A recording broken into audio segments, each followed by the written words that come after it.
Bonjour, est-ce que vous m'entendez, s'il vous plaît? Oui, on vous entend. كيف حكيمة؟ Bonjour, vous m'entendez, s'il vous plaît? Bonjour. 55. Oui,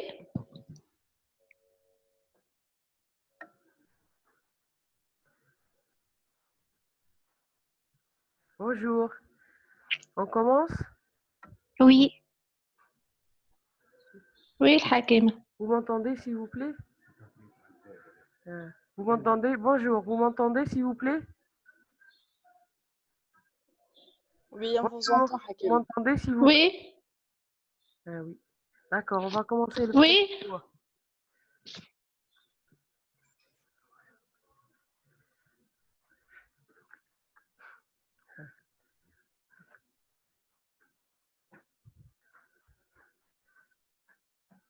Donc, on va commencer par le premier cours, s'il vous plaît.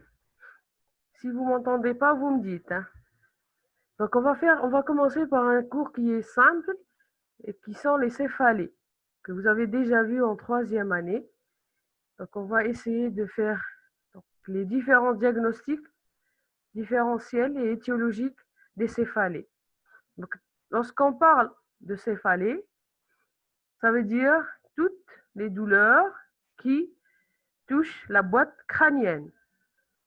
Lorsqu'on parle d'algie faciale, c'est toutes les douleurs qui touchent la face. Vous m'entendez, s'il vous plaît? oui, D'accord. Donc, lorsqu'on parle de céphalée, ça veut dire que c'est une douleur qui va toucher la boîte crânienne. Lorsqu'on parle d'algie faciale, c'est des douleurs qui touchent la face. La sensibilité de cette région, c'est-à-dire la région de la cavité crânienne et de la face, elle est assurée essentiellement par la 5e paire crânienne. Et lorsqu'on parle de 5e paire crânienne, c'est le trigymo. Et également, elle est innervée par la 9e et la 10e paire crânienne. Et à chaque fois que vous avez une atteinte de la 9e et la 10e paire crânienne, vous allez avoir automatiquement des céphalées postérieures, c'est-à-dire des céphalées situées au niveau de la région occipitale. Ces douleurs, elles peuvent être de deux types. Premièrement, elles peuvent être primaires ou essentielles. Ce sont les plus fréquentes. Qu'est-ce que ça veut dire primaire ou essentiel? Ça veut dire qu'il n'y a pas de cause, il n'y a pas d'étiologie, c'est-à-dire qu'il n'y a pas un hématome, il n'y a pas une tumeur, il n'y a pas de métastase. Cette céphalée primaire ou essentielle, ou elle est encore appelée idiopathique, elle ne nécessite pas de faire des examens complémentaires. Pourquoi? Parce qu'à chaque fois qu'un patient vient consulter pour des céphalées, la première question qu'on se pose, est-ce qu'on demande un scanner cérébral ou pas? D'accord? Ensuite, vous avez le deuxième type, c'est les céphalées secondaires ou symptomatiques. C'est généralement des céphalées en rapport avec une étiologie particulière. Donc, elles sont brutales et elles sont d'aggravation rapide. Elles doivent bénéficier d'examens complémentaires parce qu'il y a une étiologie et ici, c'est le pronostic vital qui est mis en jeu. Donc, pour ces céphalées, il y a une classification. Cette classification, elle est internationale et ils ont classé les céphalées selon l'ordre de fréquence, c'est-à-dire de la plus fréquente vers la moins fréquente. On a les céphalées primaires qui sont les migraines, céphalées de tension, les algies vasculaires de la face et les autres types de céphalées primaires. Ici, il n'y a pas d'étiologie, ça ne nécessite pas d'examen complémentaire. Et deuxièmement, vous avez les céphalées secondaires. Secondaires, c'est-à-dire qu'il y a une étiologie, il y a une cause. Donc, un traumatisme crânien, une affection vasculaire, une affection intracrânienne non vasculaire, une prise d'une substance ou bien l'arrêt d'une substance qui entraîne des céphalées, une infection, une anomalie de l'homéostasie, une anomalie du crâne, du cou, des yeux, des oreilles, du nez, des sinus, des dents, de la bouche ou d'une autre structure faciale ou crânienne. Les affections psychiatriques, les névralgies crâniennes et les autres types de céphalées. D'accord? Vous m'attendez? Je continue? Oui, On passe Hakima. maintenant à Oui, la sémiologie, Hakima. la démarche diagnostique. La démarche diagnostique, elle est primordiale et on va dire que l'examen neurologique et l'interrogatoire, ils sont très importants. Et vous avez vu ça en sémiologie. Donc, il est important de faire un bon interrogatoire. Pourquoi? Parce qu'à l'interrogatoire, dans 90%, vous avez déjà une orientation étiologique. C'est-à-dire, vous allez être orienté vers l'étiologie.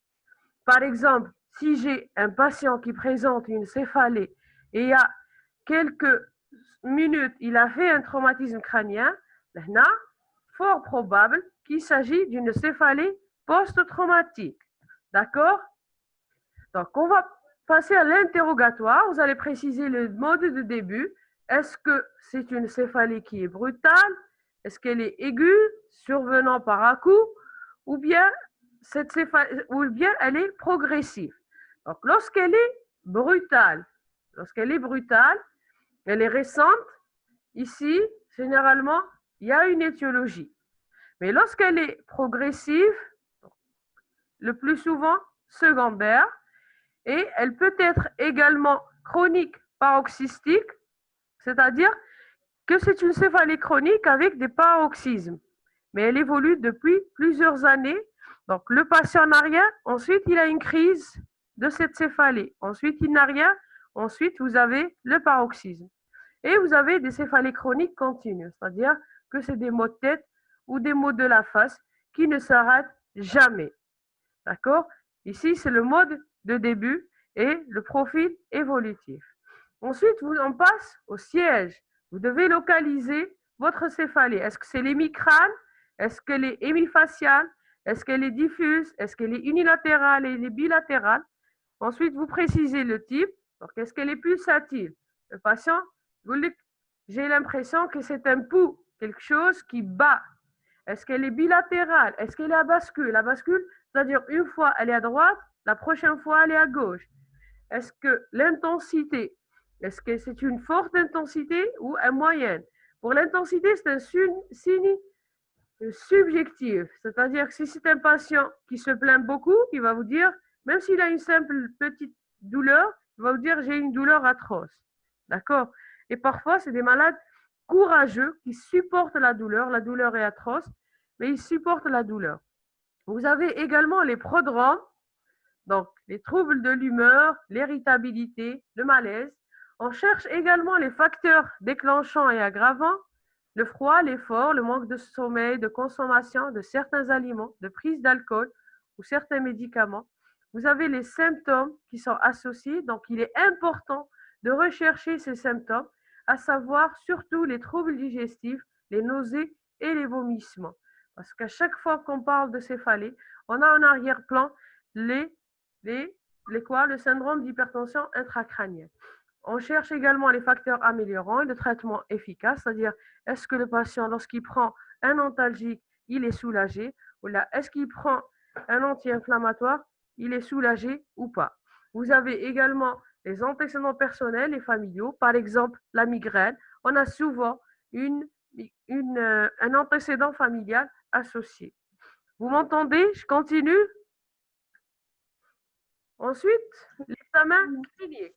Pour l'examen clinique, vous avez donc l'examen neurologique. Deuxièmement, vous avez le fond d'œil. Troisièmement, vous avez l'examen loco-régional. Et quatrièmement, vous avez l'examen somatique complet.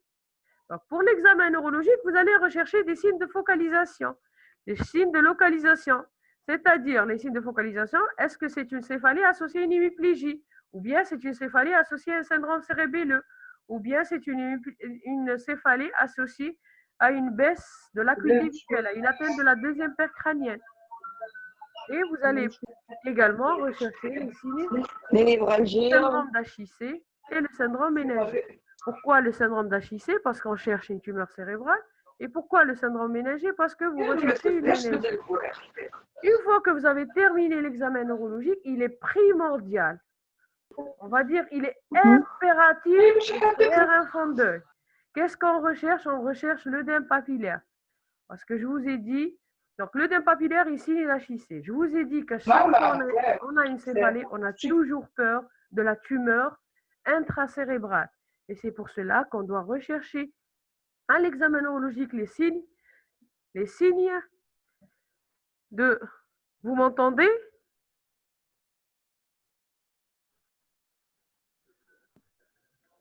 Oui. Je Oui. continue.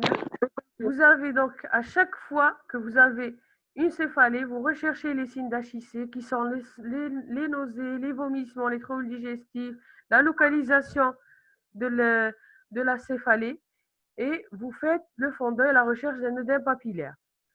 Donc, ensuite, vous passez à l'examen loco-régional.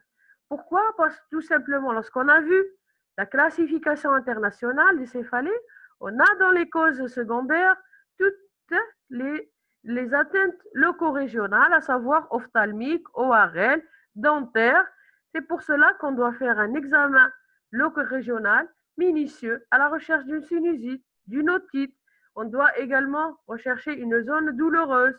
On doit examiner la peau. Parfois, on a une plaie, parfois on a un zona qui est une éruption cutanée à type vésiculaire. Et également, on palpe les artères temporales parce qu'on pense à l'artérite temporale d'Orton qu'on va voir après. Vous avez également un examen somatique complet parce que vous devez donc rechercher des étiologies et parmi les étiologies qui donnent les céphalées, vous avez les étiologies infectieuses. Donc, il est impératif de prendre la température.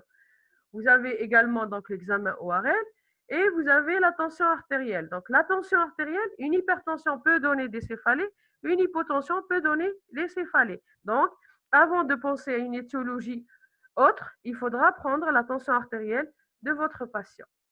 Ensuite, vous allez rechercher le caractère urgent de cette céphalée. Est-ce que c'est une céphalée aiguë, brutale, inhabituelle et qui ne répond pas au traitement? Ici, il faudra rechercher en urgence une étiologie. Parfois, c'est des céphalées qui sont primaires, primitives ou idiopathiques et qui est connu déjà, le patient, il est connu pour cette céphalée et il vient pour une aggravation, par exemple la migraine. Il est connu pour migraine, qui est une céphalée primitive, une céphalée primaire, et il fait donc un épisode migraineux avec une déshydratation, il ne mange pas et il nécessite une prise en charge urgente de cette déshydratation, de cette complication de cette céphalée primaire. Ensuite, on passe aux examens complémentaires. Vous avez la ponction lombaire pour éliminer l'hémorragie méningée, pour éliminer les méningites, la TDM cérébrale également pour éliminer une tumeur cérébrale, un accident vasculaire cérébral, une hémorragie méningée.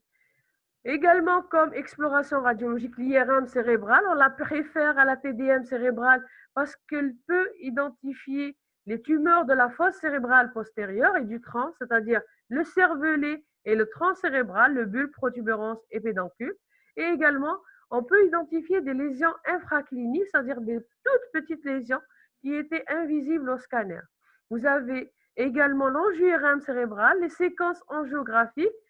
L'intérêt de ces séquences, c'est de rechercher une malformation vasculaire ou bien une thrombose veineuse. On fait également le Doppler des vaisseaux du cou pour rechercher la dissection artérielle. Et on termine avec un bilan biologique complet qui contient l'AVS, la CRP, toujours dans le cadre de l'artérite temporale d'Orton, et le bilan lipédique et le bilan d'hémostase.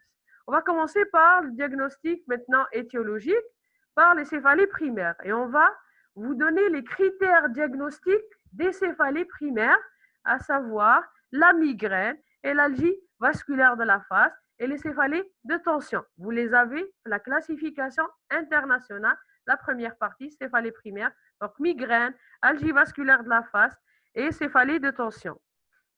La migraine, donc c'est un accès de douleur qui va toucher généralement l'hémicranie, donc c'est-à-dire la moitié du crâne. Elle évolue d'une manière paroxystique, c'est-à-dire intermittente. Donc, le patient fait son épisode douloureux, ensuite il a un intervalle libre où il n'y a pas de douleur, ensuite il reprend.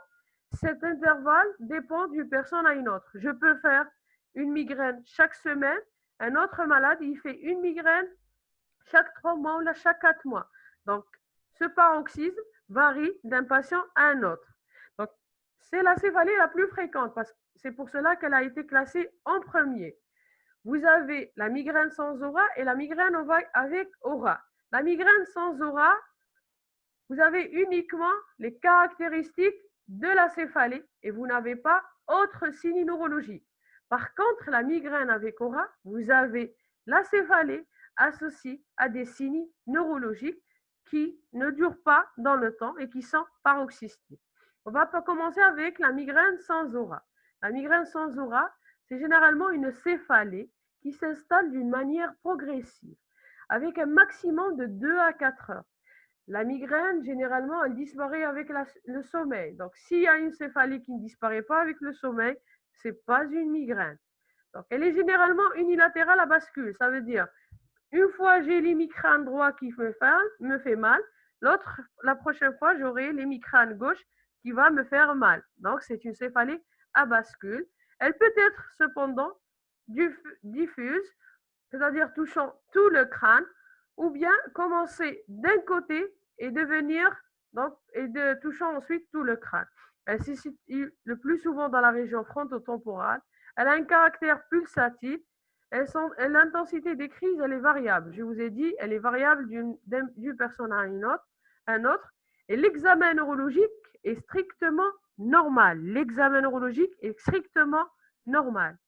Donc, pour les facteurs déclenchants, vous avez les facteurs psychologiques, le stress, l'émotion, vous avez des modifications de rythme, les vacances, les voyages, vous avez certains aliments, le chocolat, l'alcool, les repas gras, vous avez les facteurs hormonaux, les règles, la contraception orale, vous avez les facteurs climatiques, vous avez des facteurs aggravants, mouvement de la tête, effort physique, vous avez les facteurs sédatifs tels que le repos, la fermeture des yeux dans un endroit calme et obscur. Et on a, à côté de cette céphalée, ces facteurs déclenchants, vous avez les troubles digestifs et qui sont très fréquents chez l'enfant. Associés à ces troubles digestifs, vous avez la photophobie et la phonophobie. C'est-à-dire, lorsque le patient a mal, il ne peut plus regarder la lumière. C'est la photophobie. Et il ne peut plus entendre de bruit. C'est la phonophobie.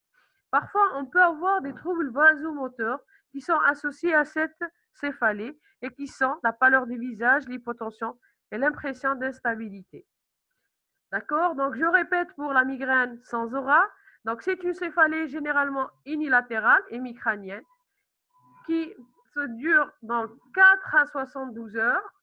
Elle atteint son maximum de 2 à 4 heures de temps.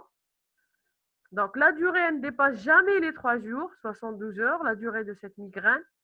Donc, elle est souvent associée à des troubles digestifs qui sont les nausées et les vomissements. L'examen neurologique est strictement normal. On peut avoir des prodromes, c'est-à-dire des signes qui apparaissent avant l'installation de la céphalée, par exemple une irritabilité. On peut avoir des facteurs déclenchants, par exemple le manque de sommeil, ou là des facteurs déclenchants.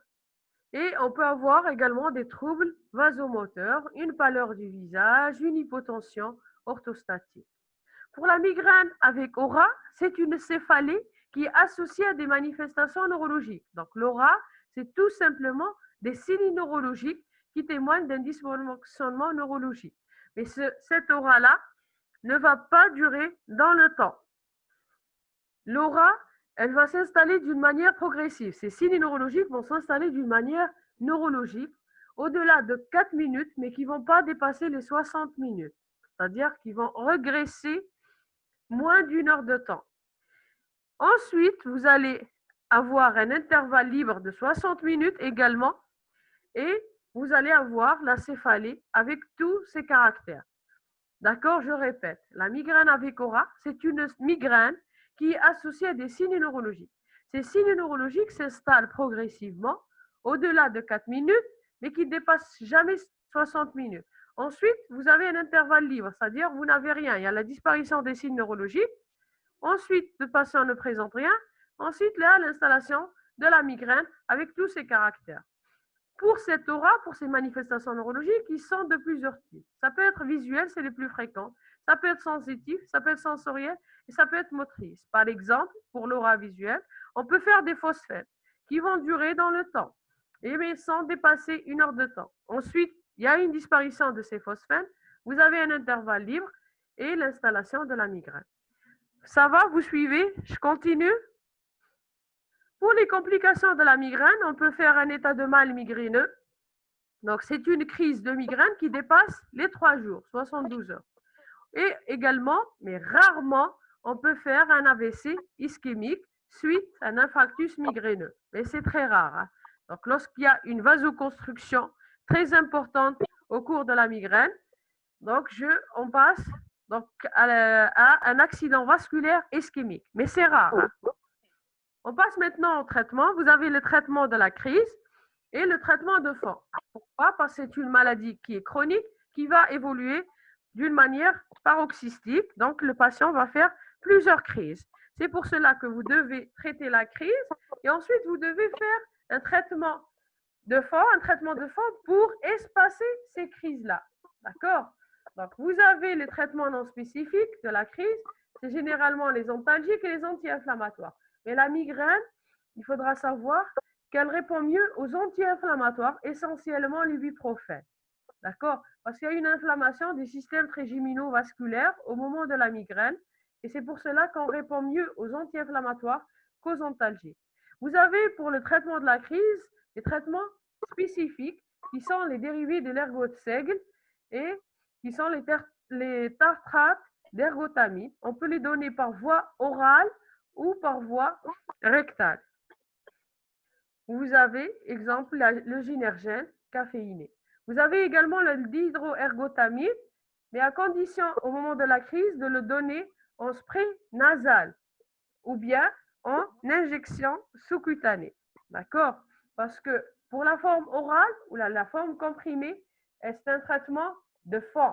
Donc, je répète, le dihydroergotamine.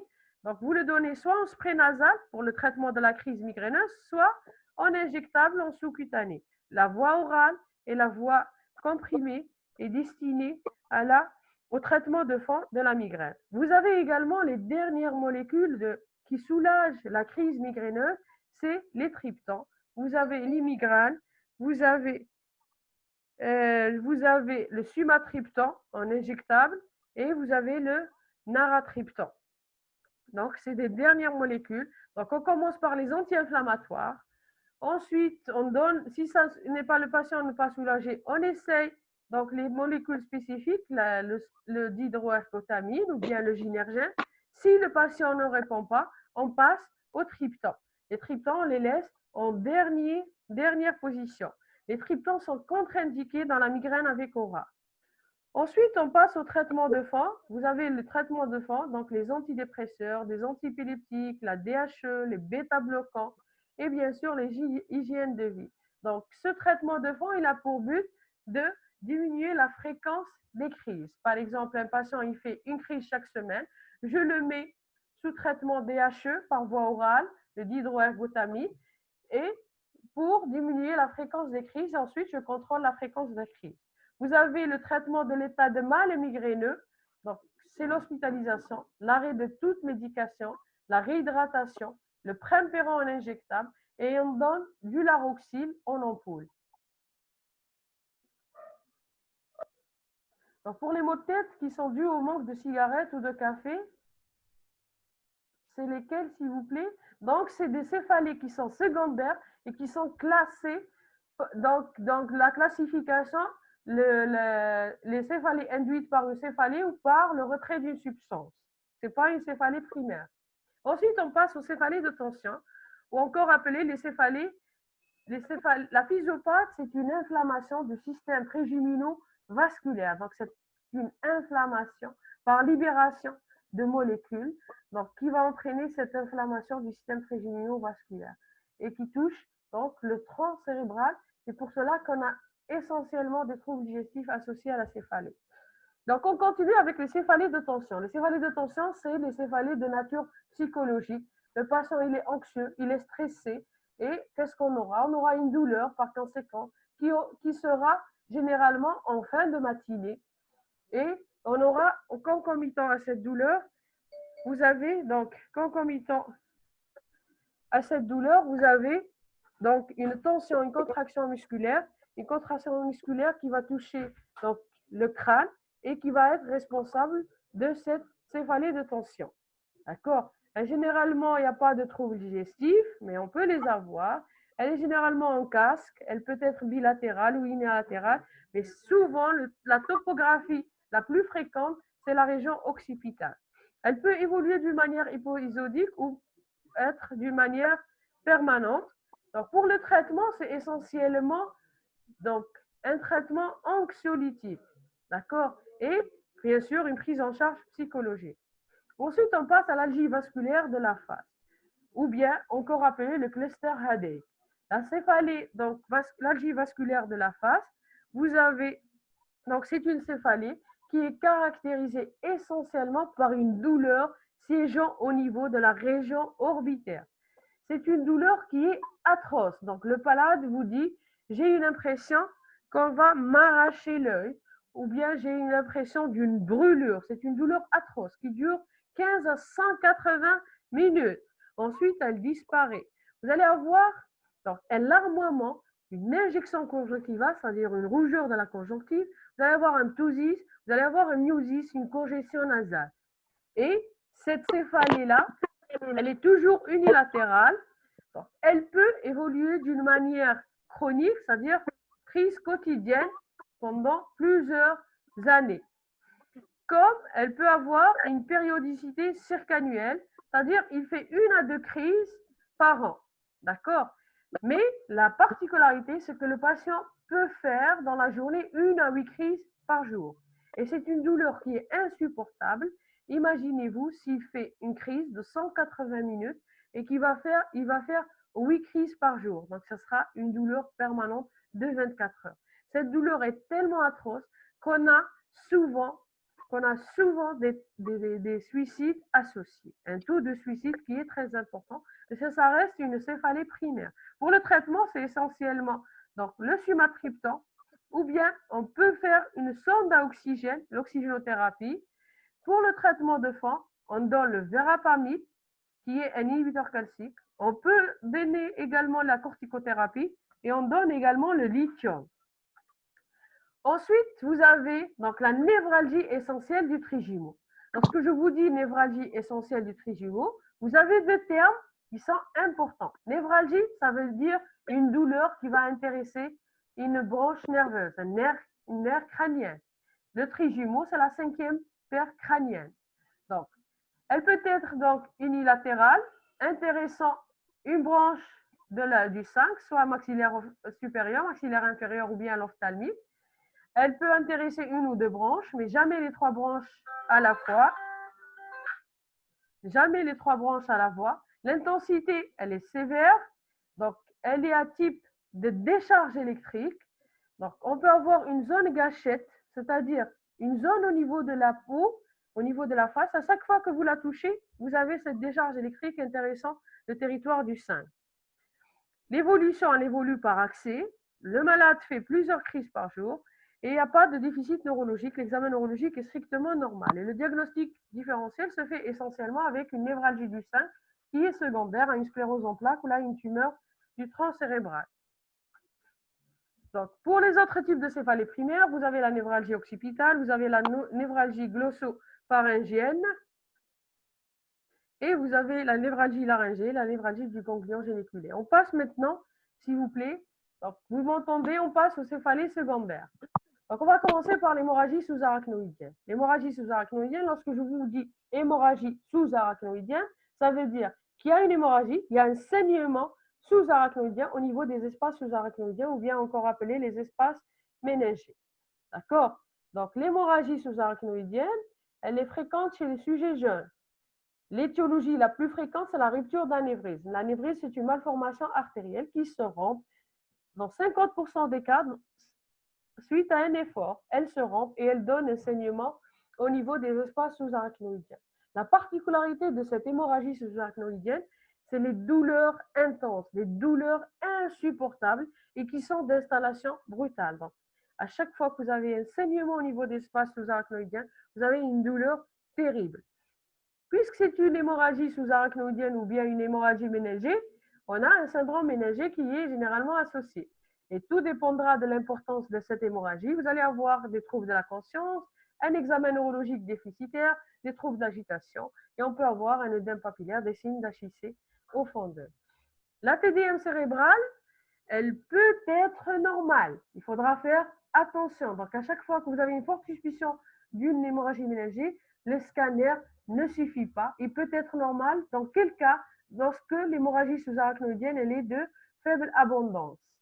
Le stress, donc le stress ne peut pas directement entraîner une rupture d'anévrisme. Le stress peut entraîner une sécrétion d'adrénaline qui sera responsable d'un pic hypertensif. Le pic hypertensif entraîne une fragilité de la paroi artérielle anévrismale et entraîner une hémorragie sous-arachnoïdienne. Donc, pour la TDM cérébrale, donc j'ai dit qu'elle pouvait être normale. Ici, on va compléter par une ponction lombaire et qui est impératif devant une suspicion d'une hémorragie méningée. Et bien sûr, le traitement est neurochirurgical, donc il nécessitera le traitement de l'étiologie pour éviter les rechutes. Ensuite, on passe à la céphalie d'Orton, la maladie d'Orton ou l'artérite à cellules géantes. Donc, c'est une artérite. Lorsque je vous dis artérite, ça veut dire qu'il y a une inflammation de la paroi artérielle. Pourquoi on parle de cellules géantes? Parce que lorsqu'on fait une biopsie de cette artère inflammée, on va trouver une inflammation à cellules géantes et qui va toucher les trois tuniques. C'est-à-dire c'est une panartérite. Les trois tuniques sont touchées. D'accord? Donc, c'est une céphalée qui va toucher donc, la région des tempes. Parfois, elle peut être pariétale, elle peut être occipitale, généralement unilatérale. Donc, elle touche le sujet âgé de plus de 60 ans. Lorsque vous examinez votre patient, vous allez trouver une artère temporale qui est dure, du fait de l'inflammation de cette paroi artérielle, qui est douloureuse, qui est peu ou pas pulsative. On peut avoir également une claudication de la mâchoire. Donc, pour le traitement, vu que c'est une artérite à cellules géantes, c'est une vascularite, le traitement, ce sera de la corticothérapie comme on traite une vascularite. Ensuite, vous avez l'hypertension intracrânienne bénigne ou l'hypertension intracrânienne idiopathique. Qu'est-ce que ça veut dire? Ça veut dire que vous avez le tableau d'une hypertension intracrânienne, mais il n'y a pas d'étiologie. Il y a juste la pression intracrânienne. Vous allez avoir les céphalies, la baisse de l'acuité visuelle, l'atteinte de la 6e paire crânienne, qui est fréquente au cours du syndrome d'HIC, et les troubles digestifs. L'examen neurologique, en dehors de l'atteinte du 2, qui est le fond d'œil, l'œdème papillaire, et en dehors de l'atteinte du 6, qui est la diplopie, vous allez trouver un examen neurologique qui est normal. Donc, vous faites une ponction lombaire, la ponction lombaire n'est pas contre-indiquée. Il faudra juste faire la TDM l'IR1 qui est strictement normale. Donc, une fois que vous avez fait votre IRM et votre TDM qui est strictement normale, vous faites votre ponction lombaire et la ponction lombaire retrouve généralement une hyperpression cérébrale qui dépasse les 200 mm d'H2O. Donc, cet HIC idiopathique ou cet HIC bénigne, il n'a pas d'étiologie, mais elle est souvent associée à des maladies endocriniennes, à une prise médicamenteuse, à certaines maladies de système, à des maladies infectieuses, des maladies hématologiques, l'obésité. L'obésité, c'est essentiellement le premier facteur déclenchant de cette hypertension intracrânienne. Et vous avez également la grossesse. Pourquoi? Parce que la grossesse, tout simplement, il y a une prise de poids. Donc, c'est pour cela que chaque fois que vous êtes devant une hypertension intracrânienne bénigne, vous devez faire un bilan complet, un bilan systématique pour rechercher les pathologies associées, à savoir les maladies infectieuses telles que la brucellose, la vascularite, lupus par exemple. D'accord?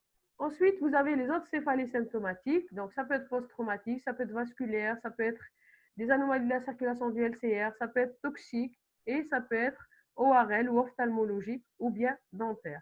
Donc, je vous remercie. Donc, on continue, s'il vous plaît.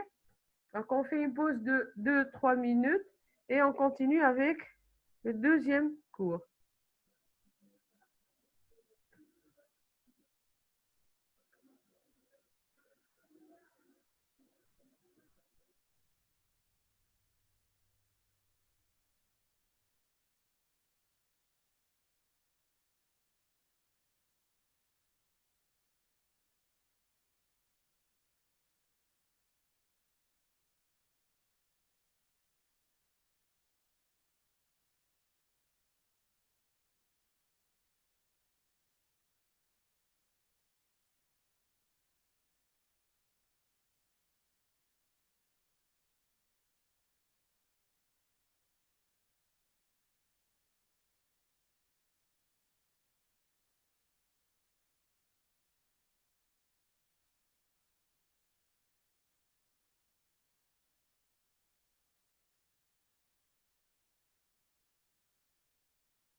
On reprend, s'il vous plaît.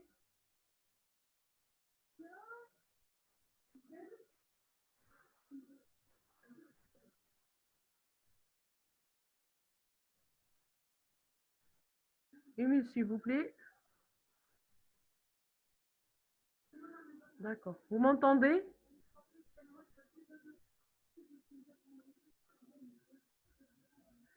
Ah, refaire une session. D'accord. Donc, je vais voir. On va refaire une session. D'accord. Je reviens dans une minute.